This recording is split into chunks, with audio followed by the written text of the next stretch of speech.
أعوذ بالله من الشيطان الرجيم بسم الله الرحمن الرحيم. Assalamu alaikum wa rahmatullahi wa barakatuh, and welcome on Youth Matters with me, your host Sakina Habib. Ramadan Kareem, and I hope all of your fasts are going well, inshallah. I would like to offer my deepest condolence to the time of our Imam Ajalallahu Ta'ala Farajahu Sharif and to the entire Ummah on the demise of the first lady who accepted Islam and stood by our Holy Prophet Muhammad Sallallahu Alaihi Wasallam in times of hardship, Sayyida Khadijatul Kubra Salamullahi Alaiha.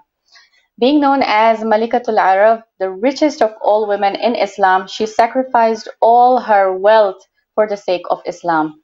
In fact, I believe that she is the first pioneer of women empowerment in Islam. Despite being such a successful woman, she devoted her life to being an exceptional wife, a good mother, and a woman of great character. Now, the burning question for today is how the mainstream media portrays the responsibilities of women in a different light, leading to influencing the mindsets of the youth today.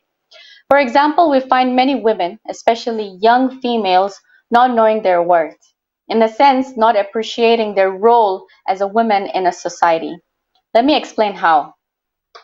So I'm giving some examples in today's times and era where young women are using dialogues such as, I don't need a man in my life because I am independent enough and I can take care of myself, which is leading to issues of young girls being reluctant to getting married because they believe that one, a man is just an extra burden, and two, because they believe that being independent on their own is enough.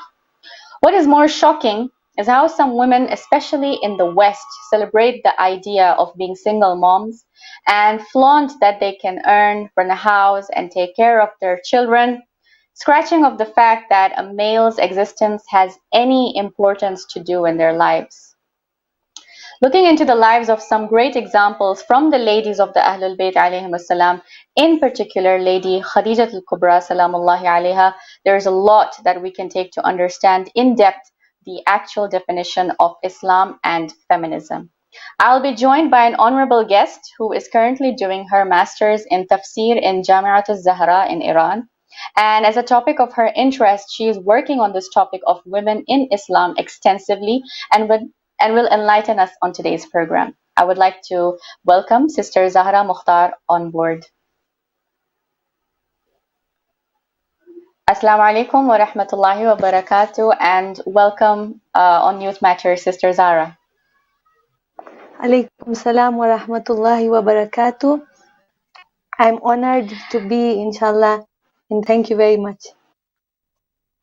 Inshallah, Ramadan Kareem to you. I hope that your fasts are going well, inshallah. And also, I would like to offer my condolence on the shahadat of wafat of Bibi Khadija al-Kubra, salamullahi alayha, to you and to everybody.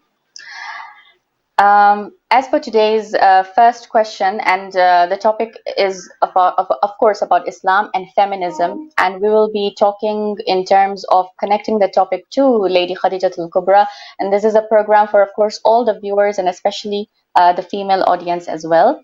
The first question that I would like to ask you, Sister Zahra, is that what's the difference between Islam and feminism? Bismillahir Rahmanir Rahim.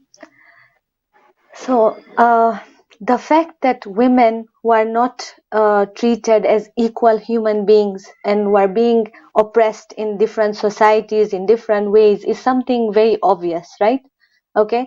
Right. We know, like in history, the pages are tainted with the types of oppression that was done to women, like simple Yes. things like owning property and having a say in the society and things like that. Even simple things like gaining knowledge was something that was deprived for a woman. Yeah. And Yeah. as we all know, in the time in the Jahiliyyah time, when they were buried alive, to that degree they were not valued in a society, and their presence was not seen as something important.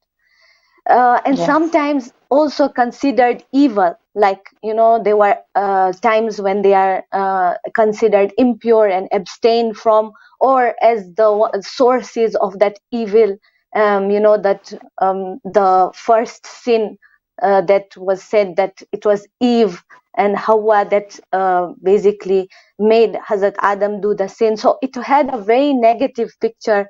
The gender, the woman gender was not considered valuable, not given enough respect.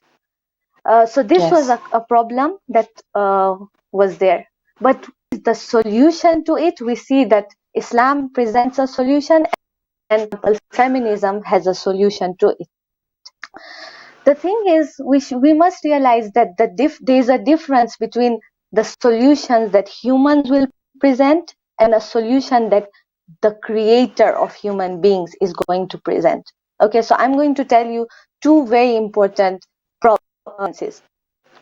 Firstly, human solutions, especially in social problems, are usually incomplete. Why do I say incomplete? Because of the limited knowledge that human beings have. And you know, social life is very complex. Like the equations that define social relationships is extremely complex. The social structures, they intertwine with one another. Therefore, giving a solution is very tactful, very difficult, and needs a lot of thought. And one has to give a wholesome solution. It shouldn't be that while solving one thing, you end up destroying another. Okay, so like doing more harm than good, like we say in English. And in Persian, there is a very good like proverb to explain this, like a way of saying whereby they say, in the process of fixing the eyebrow, you burst the eye. Trying to say that sometimes you try to give a solution and you make it worse, the situation worse. Okay, so what we are trying to say is that sometimes when human beings, especially if you go back to the times 19th century, 20th century, women in the West did not have simple rights like right to own or the voting rights. Yeah, so therefore there was a lot of pressure that they were going through. So just like a spring, when you put so much pressure on it and then suddenly let go of it, what's going to happen? It's just going to jump and go anywhere, right? So sometimes these human solutions, when especially in a situation where there's so much pressure and there's so much oppression or deprivation going on, and then suddenly is a chance to get some kind of liberation, it might go out of proportion and out of basically without any proper goal. So it's important to note this about human solutions. So therefore, when we will see when Islam is a solution, it's very, very precise. It doesn't give and white solution. It's going to give like a very specific and precise solution. Secondly, in human solutions, we cannot ignore the fact that humans sometimes have that selfish nature in them. So when, for example, a society and those in power are giving and presenting a solution, sometimes they end up taking those solutions or giving more importance to some angles that are to their benefit. And we can see this. So when you come to feminism, for example, or the feminists, when like this feminist movement, and the time that there was all that pressure on women, there was zulm, there was oppression, we all accept this and know that this existed, and the woman was not given enough opportunities, enough rights. This is something we all accept. But what happened in the midst of all this? What was that solution presented? We see that unfortunately there are some parts and some angles of the woman and her needs were taken into consideration, while some others were ignored, were forgotten. That is something to note. And secondly, some of these angles and aspects which were given a lot of emphasis was because of some kind of selfish interest. For example, in this case, after the Second World War, and there was a lot of need for manpower, especially in the industries and things like that. This itself, was a catalyst for this feminism to get their working rights very quickly, their rights in to be in the workplace and things like that. So in this aspect, or for example, another aspect could be the objectification of women and having basically more free lust and access to the bodies of women in using for different personal gain. So we can see it's possible that when there is a human solution being given, it might be not very complete, it might ignore some aspects, and we have to be careful to see that it's not being manipulated. So these are the 2 points that are very important, and we can see these two are different. You'll see that these two factors are what will make Islam's solution to be much more wholesome, much more better and complete than that which is presented or offered by the feminists.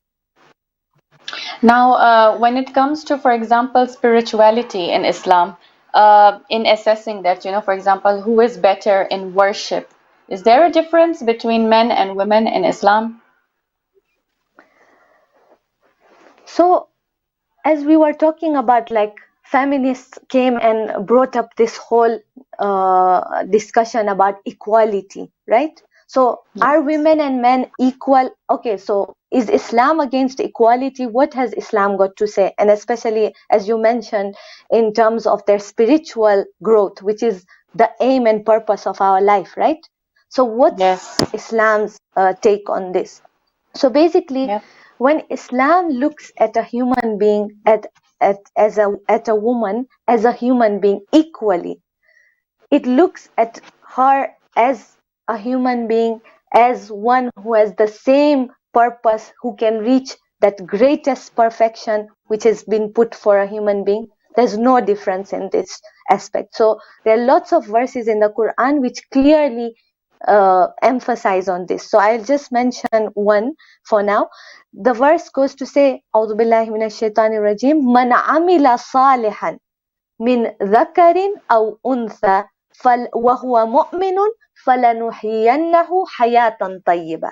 So in those times, and sometimes in some communities still, if this belief that true life and that perfection can be reached only by men, and women are supposed to be in service of men, for example, this is completely negated by the Quran, whereby the only two criteria is iman and amal salih. Man amila salihan wa huwa mu'minun min dhakarin aw untha. Whether it's male or female, there is no difference. Both will reach to that level. But the thing is that they are equal in their humanity. There's no difference, and there is extreme emphasis on this in different verses of the Quran. In fact, one of the verses that really makes us realize that Islam wants to make this message reach home is that when it wants to present a role model for a mu'min, who is that who has reached that pinnacle? Who is that? Want to give example? So one of the misal, and the very beautiful part of the Quran is both the examples that are given is of a woman. Okay.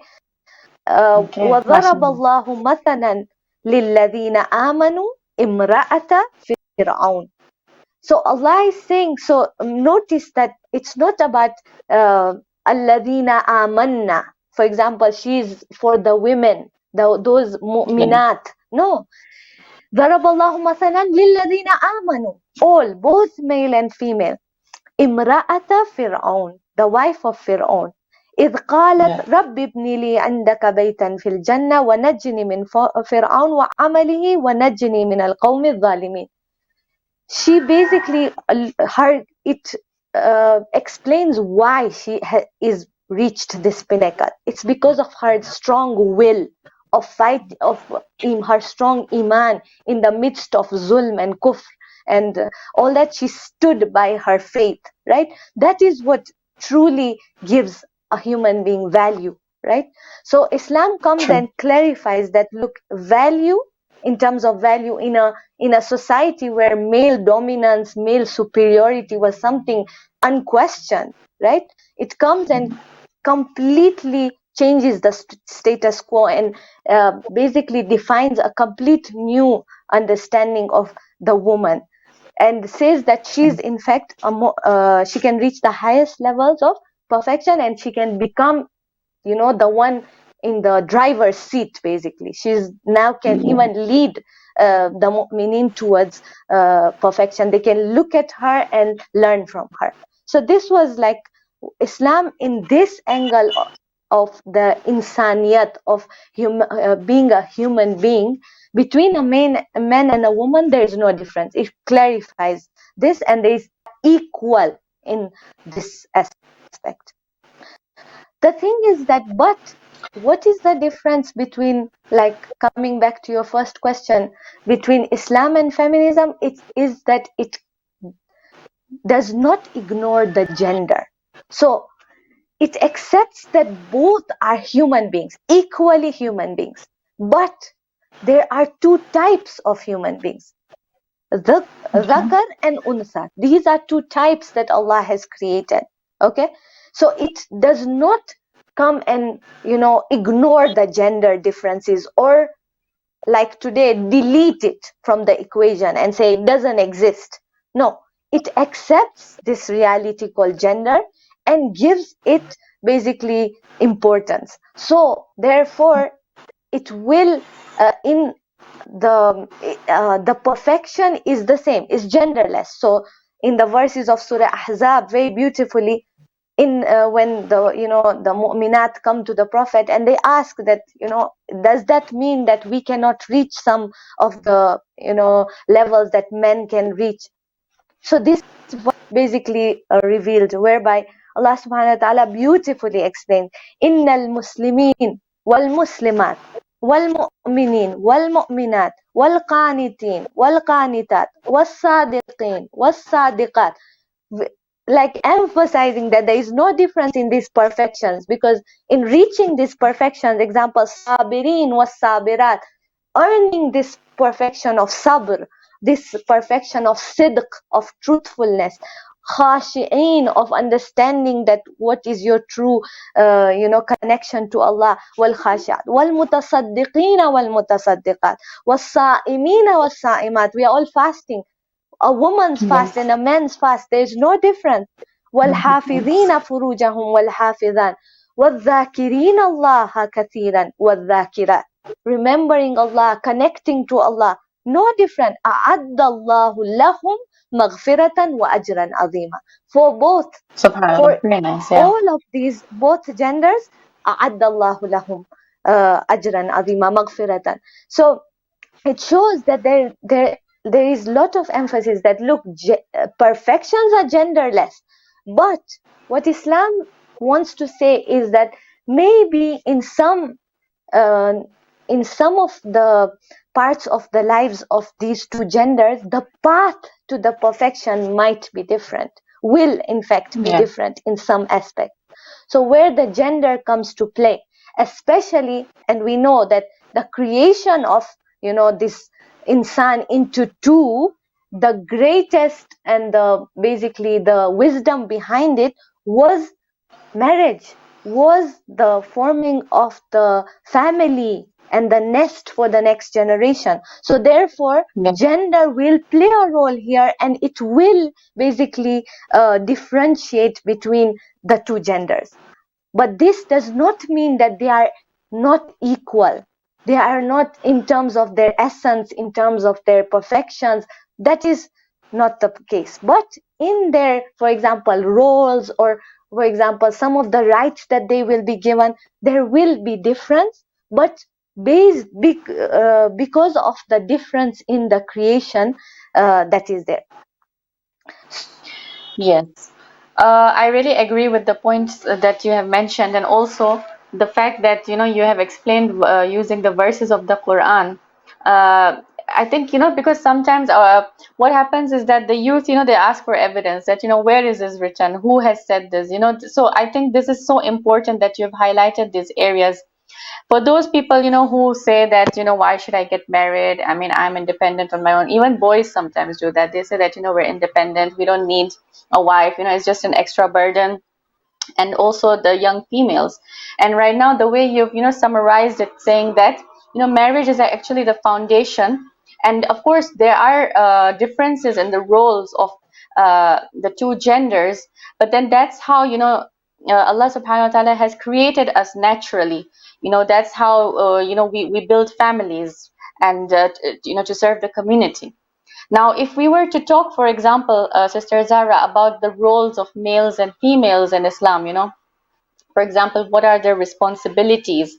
And specifically, if you can highlight their division of roles so that the audience can understand that better. Not that we are putting down any gender, in a different light. Both of them need to be equal and have to work together. So if you can explain that. Okay, so one very important point to note is that when there is difference in, for example, responsibilities or roles, that does not mean that one is better than the other. Okay, so this we know, we can give even very simple examples whereby there's, for example, the ear and the eye has different roles to play, right? But that doesn't mean one is better or more important. Okay, so many examples you could think of in even things like the cutlery we use, or things like there's a difference. That doesn't mean one is better than the other. So this is very important, that some, because in the past, especially, and unfortunately even now in some communities and in a different way, sometimes the role that is played, that is done by a woman, is not appreciated, is not understood and valued in the society. Okay, so what happens is that there is that grievance that is there in women, for example, about their role. So it's important to note that, look, when there is this, we need to see and appreciate the other role as well. So sometimes, the role of the man is seen very much in a positive light. It's celebrated. It's, very much given importance. For example, he's the protector or he's the provider, he provides. And therefore, what happens is automatically in the society, these values, these roles are given respect, and therefore they are looked up at. And on the flip side, for example, the woman is as weak or dependent. So when you attach weakness and dependence to one gender, attach power and protection and provision to one gender, it is obvious that people would not feel that this is a basically oppression that's happening to one gender, or this is wrong, and I do not want this. And in fact, so the way you said, women today feel like, no, in fact, I should provide, I should be that protector of the family, so that I can get that value from society, so that people, when they hear, oh, she's working, she's supporting her children, so everyone gives that respect in the society. So that would give her basically that boost. But when you look at Islam, that is the point that we really wanted to highlight today. That exactly what you're mentioning, that's the nail hitting point. So what does Islam come and do? Does Islam say, yes, okay, so woman, you need to also get respect in the society. So go and you be that protector, be that provider, so that you gain respect. No. What does Islam do is it uncovers the beauty and the reality of the role of the woman. So you see, the role of the woman is not so apparent and it's not so obvious, the advantages of it. In the past, it was not understood, and unfortunately, even today, it's being not understood. So what would happen is that the societies at that time would feel like, okay, a woman is a burden, so that let me just bury her alive before she causes me trouble, So basically, because of not being able to appreciate the role that the woman is playing. Okay, so what is that role that woman is playing? Allah subhanahu wa ta'ala has said in the Quran, this is a beautiful verse, that وَمِنْ آيَاتِهِ, one of the signs, and it's something Allah is basically boasting about. One of those, when He mentions these are my signs, that shows this is something very beautiful, and think about it. And you can see my power, my love, my mercy in this. What is it? وَمِنْ آيَاتِهِ أَنْ خَلَقَ لَكُم مِنْ أَنفُسِكُمْ أَزْوَاجًا. I have created from your own essence, from the same human being, the same essence, azwaja, two types. Zawj, azwaj is like two halves. That means one has some things that the other doesn't have, and they together complete one another. That's called zawj, azwaj in Arabic. So Allah has said, I've created you these two types of human beings with two different tool sets, basically different characteristics, such that you basically complement one another. You come and perfect together, you reach that litaskunu ilayha, you reach that tranquility, you help one another in the path of Allah, you reach that spirituality, you basically form a strong foundation of for the next generation. You get that love and companionship with one another, your needs get fulfilled by one another. Such a beautiful masterpiece of Allah, whereby He's created us in these two genders. Now, it is unfortunate that one gender and the advantages and the tools that one gender has is very apparent and looked at, while one is not given its importance. So these same words of protector, for example, provider, if you look at it in a deeper way, the role of a woman, in reality, it gives that inner protection, inner provision, that emotional and need in a family to, for example, to have that strength in a family life. What is that force, that power that keeps the family together, that gives it tranquility, which gives it peace? It's actually providing that emotional support. She is protecting the family from disintegrating. So these same two words of which we celebrate for a man, protector and provider, is very true for a woman as well, but in another aspect. That aspect has to be basically celebrated and known in a society, such that women should not feel that I have to stand in the shoes of a man to gain respect. No.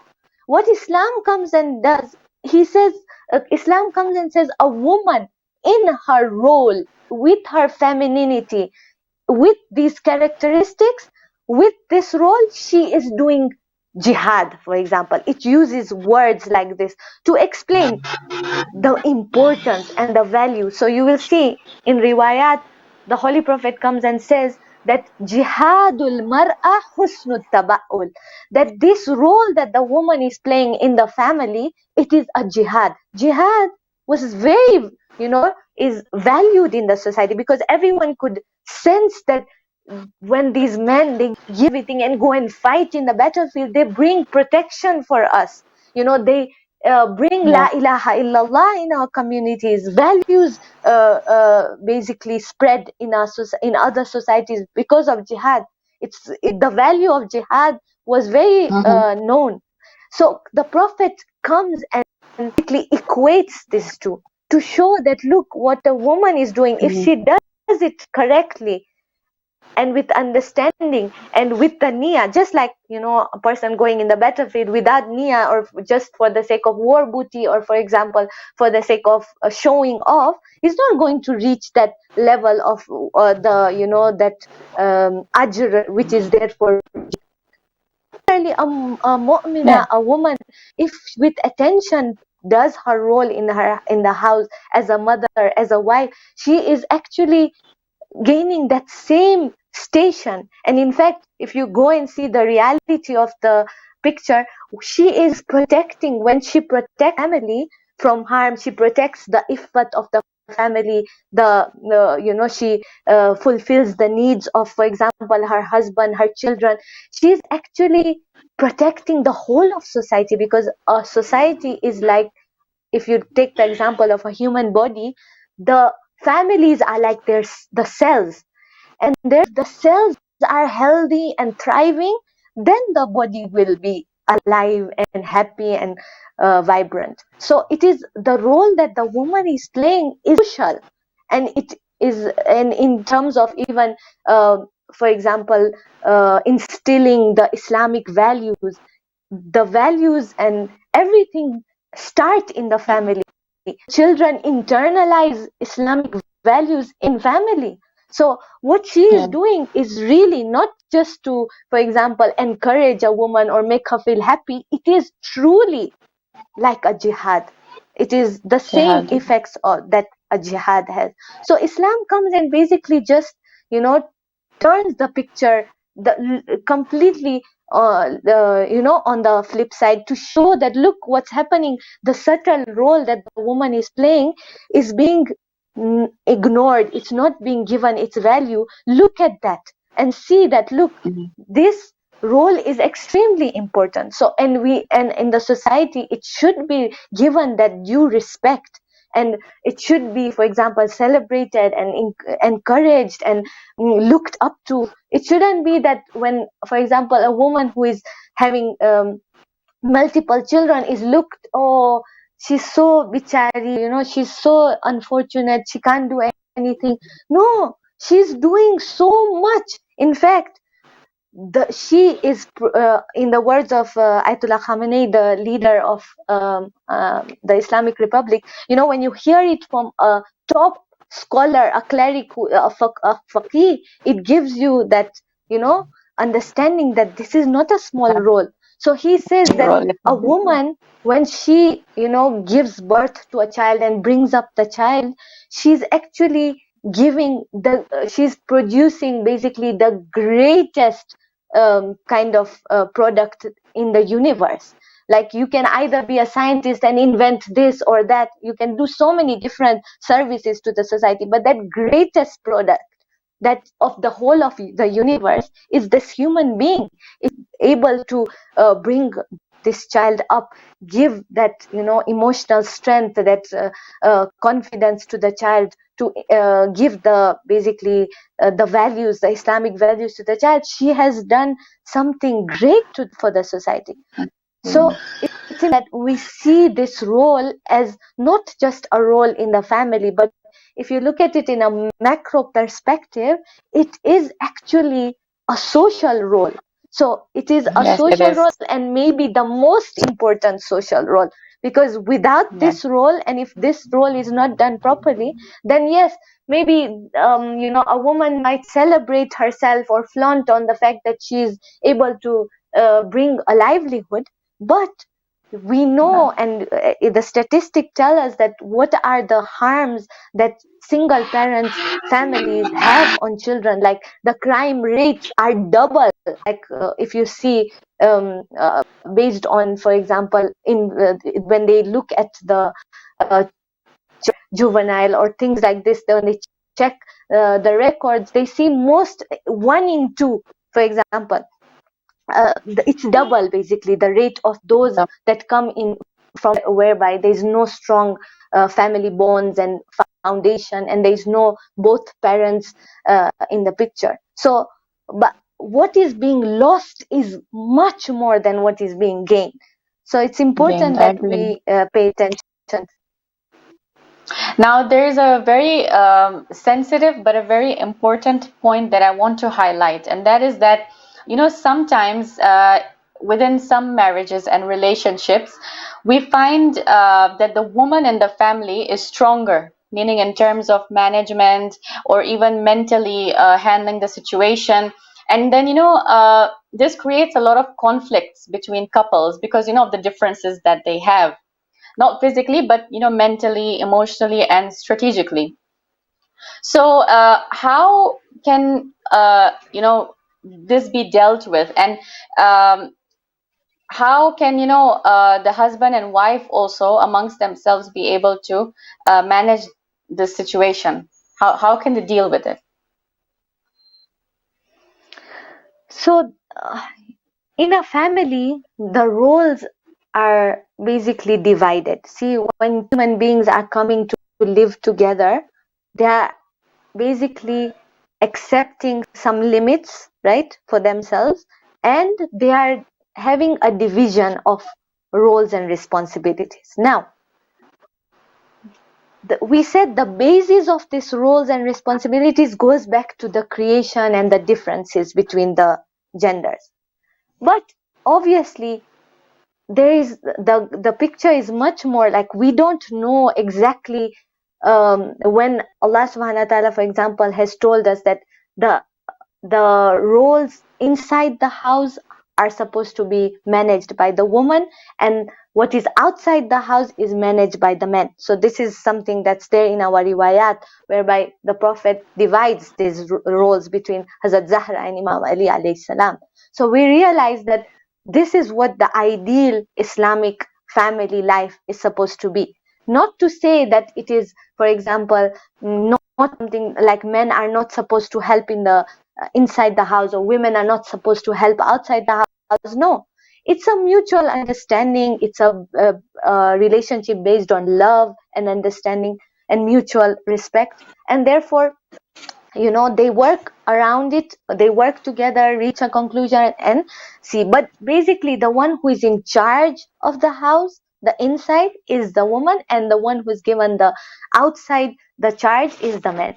And that's why the verse Yeah. of the Quran which says ar-rijalu qawwamuna nisa, the management of the family, means that when there is a conflict, when there is to have, you must have a last say, right?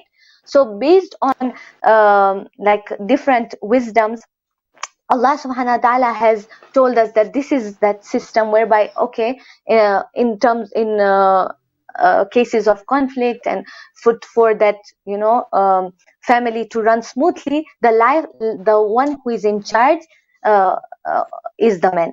Now, what happens is that sometimes in a family, it's possible that because of the different types of upbringings and different other reasons, it's possible that a woman in the family has stronger mental abilities. For example, she's more strategic, like you said, or she understands some things that, for example, her husband doesn't, because of a certain type of upbringing or whatever. So here, what is a woman supposed to do? So keeping in mind that our creator knows that this the best, though, for this family to flourish, and for the sake of, you know, the even for the children to grow in the best way, the best system is that the woman should be basically submissive to the men. So she should basically, if that doesn't mean she has no say in the family and she should give in to the decisions, for example, her husband is making. No, it means that she should just be very, very strategic in the way she puts forward her basically views and her ideas, so she can guide the husband without him feeling controlled, or, you know, uh, or being given taken his status in the family being brought down. Without that Yes, feeling, she can yes, make sure that and guide the family to its, for example, goodness. So there's yes, always this importance that the woman and a mu'min should be very clever, that it should not yeah, break this equilibrium or this family system, where, but yet make sure that the best happens. So there are ways that how she's, for example, supposed to deal with this situation, but without, for example, spoiling this natural and divine system that Allah has designed for us.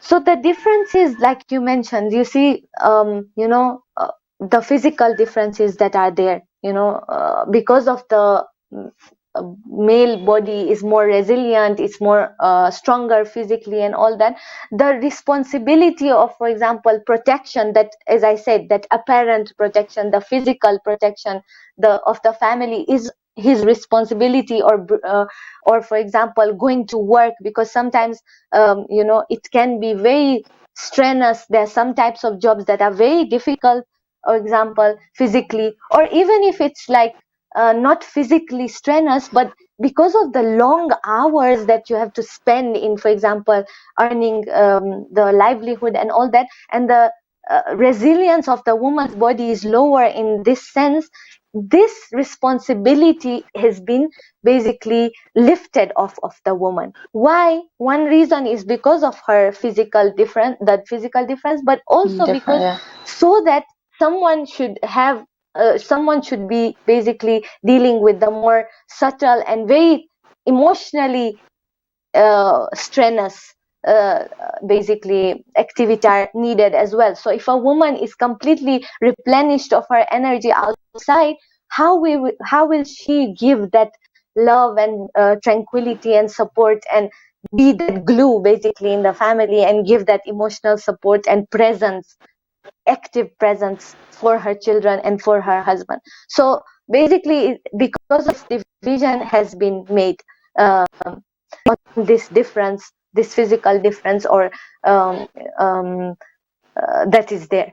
So generally, it's these differences of roles are the basis of it, is this gender differences that Allah subhanahu wa ta'ala has created us with. Yes. Now, as we are coming up to the end of our program, of course, it's a very important question, and I think we can wrap up with this for the audience to, understand the gist of today's program. And that is that, what examples then do we see from the lives of the Ahlul Bayt alayhim assalam, where the status of women is dignified, and, we see these leading and empowering true Islamic role models for women. So you'll notice that the role models that are there for us are very complete. So, we have been talking about the role of the woman in the family, but does that mean that she has no role in the society at all? And maybe, so it's important that we realize when we look at the role models that are there, like Hazrat Khadija, Bibi Fatima Zahra, Bibi Zainab, we see them actively socially present and making a big impact in their society. So directly, so the indirect role and that is obviously there, and it has very much value as we discussed. But what about that direct impact on the society? Does a woman have a role there?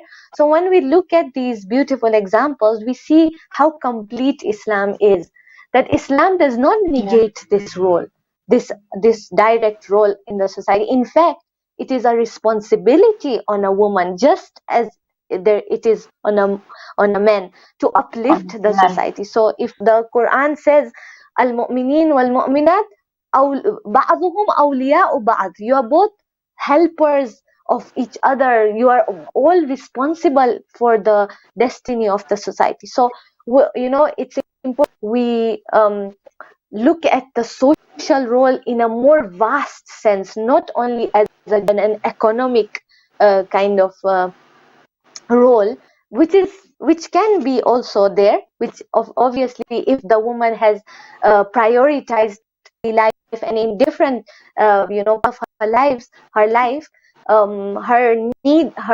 presence in the family will be different, right? The need of the family of her presence will fluctuate. For example, when she has very small children, or for example when she's not, the need of her presence in the family is lesser, so she can give more to the society. But then for example, when she gets smaller children, when she's married, that period might be more needed, that she's at home and her presence is more there. But later on, when her children grow up, for example, or go to school, there's time in her hands. Is she supposed to be idle, not contribute to the society? No, in fact, Islam would encourages and takes it as not only a right but a responsibility on a woman to basically upgrade her society, uplift her society. So you will see Hazrat Khadija, for example, in this, because it is also her death anniversary. It's so beautiful Yes. to see how she had such a big impact in Islam, like because of her wealth, because of like the trade that she was doing. So it shows, for you to manage a whole trade, it's not as if like just inherited it. No, she was managing it, right? So she Mhm. was Yes. basically had the skills. She was very aware of her society. What are the, for example, needs of that? What are the what are those commodities that are going to be better needed in this society? So I could fit. Basically, she was a very smart and intelligent woman, and therefore Yes. when she was not married, or for example, at that time she was there in the society doing her, she basically was a tradeswoman, and even after marriage you can see she prioritizes her life in the family. She's there for the Prophet when he needs her. Whenever, for example, she gets a child, Bibi Fatima to Zahra, she's there. She gives value to her role as a woman, as in the family, and yet whenever she can have an impact in the society, she's there. And in fact, she's her wealth and her hard work that had such a good impact in Islam, and we are indebted to her. Or the True. Hazrat Zahra salamullahi alaiha, how politically aware she was, and she came and fought for the right of the wilaya. So these all show us that the woman's role in the society is there, and it's very strongly there. The only thing is that it should not be at the cost of this other very important role. That it should not be that it's this important role, which is the role in the family, which is not substitutable. It's irreplaceable. No one can replace it. Is, for example, sacrificed, and at the cost of that you go and, for example, have an income or have any social role. So basically Islam wants to prioritize this, give priority to this role, and keep in mind the iffat of the woman when she goes out in the society, in her interaction. But with these two factors in, there is no limit to, for example, a woman to be socially present, socially active. In fact, it's a responsibility for her to have a say in her society, and when she sees it going Right. towards, for example, the negative side, she should have a say and fight for the correct stance. So this is there, and we can see beautifully in example the role models that are present for us. Thank you so much, Sister Zara, for enlightening us on today's episode. And you've really covered and highlighted some very important areas. And I hope that the audience could benefit from today's program. I would like to humbly thank you for taking out your precious time, Sister Zara. Jazakumullah khairan. Jazakillah. Thank you so much, viewers, for tuning in on today's program. So I hope that now your doubts are cleared, and to the questions, the burning questions that I had asked in the beginning, now we have the answer to all of those questions. So Islam is all about balance, and Islam does not shame gender equality. In fact, it encourages it. So let us all take some good lessons from the life of Lady Khadija al Kubra. I think she is a great role model. She is a true Islamic role model for all of us, all women and men as well. Inshallah, stay tuned for another episode next week, and do let us know how are you finding these episodes. Thank you so much. This is your host Sakina Habib signing off. Jazakumullah khairan. Wassalamu alaikum wa rahmatullahi wa barakatuh.